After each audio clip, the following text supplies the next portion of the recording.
Hello les scorpions et bienvenue pour votre tirage sentimental pour la période de la mi-juin à la mi-juillet. Alors comme vous avez pu le constater, je n'ai pas été très présente sur la chaîne ces dernières semaines parce que je préparais mon premier atelier d'initiation au tarot qui a eu lieu le week-end dernier. Alors je suis vraiment ravie des retours que j'ai reçus, mais aussi des belles personnes que j'ai pu rencontrer à cette occasion. D'ailleurs, je les salue si elles regardent cette vidéo. Cela étant dit, me voilà de retour. Je vais recommencer à vous proposer vos tirages mensuels, à poursuivre aussi la série de tirages consacrés aux familles de signes que j'ai entamé il y a quelques semaines. Puis très bientôt, vous aurez aussi accès au tirage pour la deuxième partie de l'année 2026. Donc restez bien connectés. N'oubliez pas de vous abonner à ma chaîne si ce n'est pas encore fait, justement pour ne pas manquer la sortie de ces vidéos. Alors pour ce tirage ici, j'ai tiré une carte de l'oracle de l'amour astral qui va nous donner en fait l'énergie générale de la période. Cette carte, c'est la carte Palace qui dit « Je garde la tête froide » et on voit bien que dans ce tirage, il y a beaucoup d'émotions. On sent ça, c'est vraiment vif. Mais on voit aussi que les cartes, elles vous invitent à garder la tête sur les épaules et à essayer de voir les choses telles qu'elles sont, de ne pas vous bercer d'illusions, comme on le dit ici, garder la tête froide. Donc comme d'habitude, restez bien jusqu'à la fin de la vidéo puisqu'on découvrira ensemble le message complet qui est associé à cette carte dans le petit livret qui accompagne l'oracle. Et on va commencer comme d'habitude aussi avec les énergies au dos du jeu.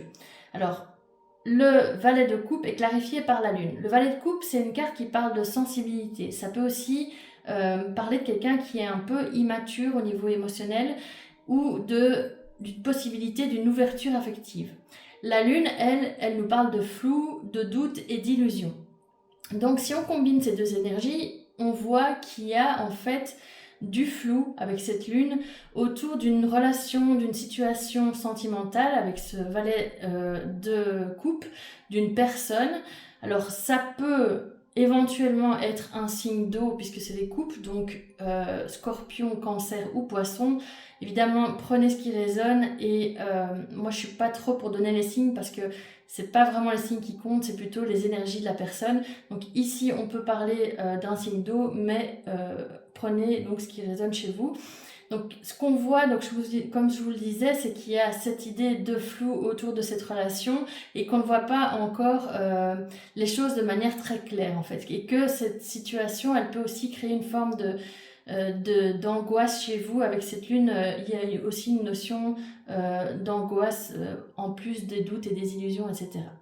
Alors, on va continuer avec les autres énergies. On a le roi d'épée inversé qui est clarifié par le 8 de bâton. Le roi d'épée, quand il est inversé, il peut nous parler de quelqu'un qui est froid, qui est assez rigide, qui a aussi pas mal de difficultés à communiquer. Le 8 de bâton, c'est la carte de la communication justement, du fait que les choses bougent, qu'il y ait du mouvement, que ce soit aussi rapide. Il y a une notion de rapidité dans le 8 de bâton. Donc ici, pour moi, il peut y avoir justement des échanges qui peuvent avoir lieu, mais une communication qui est un peu compliquée ou qui n'est pas vraiment alignée émotionnellement. Peut-être qu'il y en a un qui est beaucoup plus froid et distant et l'autre qui veut s'ouvrir émotionnellement. En tout cas, on sent que la communication n'est pas fluide entre vous. Deuxième colonne, on a le 6 de coupe qui est clarifié par le 10 de pentacle ou de denier, c'est pareil, inversé. Alors, le 6 de coupe, qu'est-ce qu'il nous dit? Il nous parle de nostalgie, il nous parle du passé. Il peut aussi y avoir une forme de douceur, c'est pas spécialement une nostalgie triste, c'est plutôt se remémorer en fait les bonnes choses qui sont passées dans le passé. Avec le 10 de denier inversé, là, on nous parle plutôt d'instabilité, de difficulté à construire, d'insécurité aussi. Donc si on combine ces deux énergies, ce qu'on voit, c'est qu'il y a ce lien qui est probablement avec une personne du passé ou un lien, enfin une relation du passé en tout cas, qui est très chargé au niveau émotionnel, mais qui a du mal avec ce 10 de denier inversé à se stabiliser. On voit vraiment qu'il y a une difficulté à trouver un équilibre et qu'en plus la communication n'est pas simple, donc les choses ne sont pas vraiment alignées, ne sont pas vraiment saines. On sent qu'il y a beaucoup d'up et down, comme on dit, dans cette relation. Enfin, avec la reine de bâton qui est clarifiée par le cavalier de bâton inversé, là on nous parle avec la reine de bâton, c'est quelqu'un qui a confiance en soi, c'est quelqu'un qui a de l'assurance, qui est aussi très mature, très posé. Tandis que le cavalier de bâton, quand il est inversé, il peut nous parler de quelqu'un qui est impulsif, qui est instable, qui est inconstant aussi. Donc ça va être quelqu'un qui va avoir tendance à dire des choses sans réfléchir ou à faire quelque chose et puis à le regretter. Donc ça va créer vraiment des in et out dans la relation. On le voit bien ici avec cette énergie, je trouve. Donc si on combine un peu les deux, je vois qu'il y a un décalage en fait entre ces deux personnes. Il y a d'abord une personne, comme je le disais, qui est très stable, etc., qui est posée, qui a confiance en elle ou en lui, qui est plein d'assurance, et puis cette autre personne qui est instable, qui est insouciant, impulsif ou impulsive si c'est une femme. Donc on sent bien vraiment le déséquilibre entre ces deux personnalités et les problématiques que ça peut créer dans une relation sentimentale.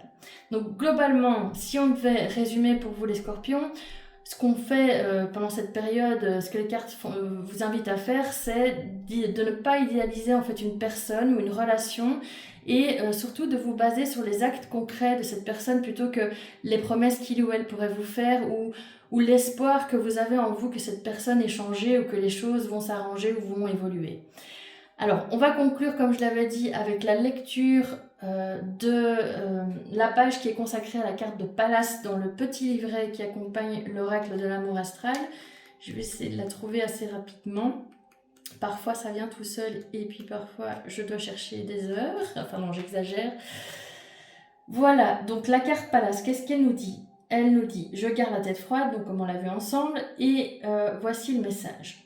Et le cœur bien accroché. Donc, je garde la tête froide, 3 petits points, et le cœur bien accroché. Cette carte est simple, directe et sans détour. Elle te demande pour une fois d'écouter davantage ta raison, même si ton cœur crie des émotions.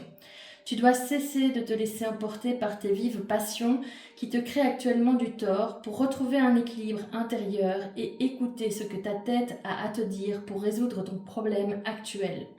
Que tu sois en couple ou célibataire, rappelle-toi que les passions destructives ne font pas bon ménage avec la paix sentimentale. Il n'est pas question de sombrer dans une guerre froide, mais de faire place à une trêve pour toi et pour l'autre qui est le sujet de ton questionnement du jour. Ne prends pas de décision à la hâte, pense à autre chose puis reviens à tes réflexions quand tu auras la tête libre, car si tu prends une décision sur le coup de l'émotion, tu risques de le regretter dans quelques années. Alors un jour à la fois et un choix à la fois, reviens-y plus tard.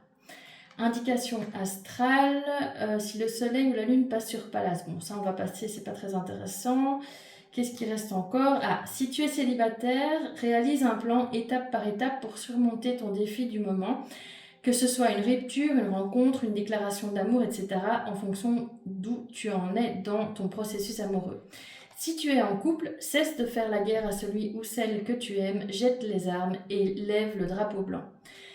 La leçon des astres, Pallas ou Athéna, est la déesse du courage, de l'indépendance et de la sagesse. Elle renvoie notamment à la capacité d'un individu à exprimer son potentiel intellectuel dans le domaine où il peut exceller.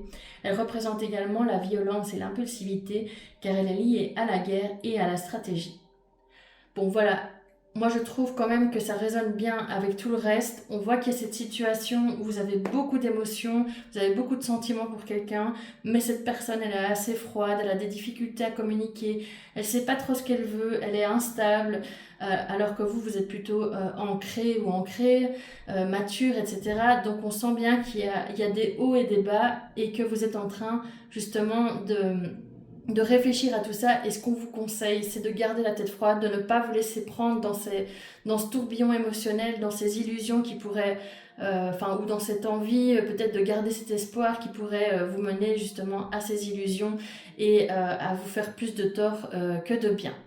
Voilà, j'espère que cette guidance vous a plu et qu'elle a résonné en vous. Si c'est le cas, n'hésitez pas à la liker, à la commenter, à la partager et puis surtout à vous abonner à ma chaîne pour ne pas manquer les prochains tirages.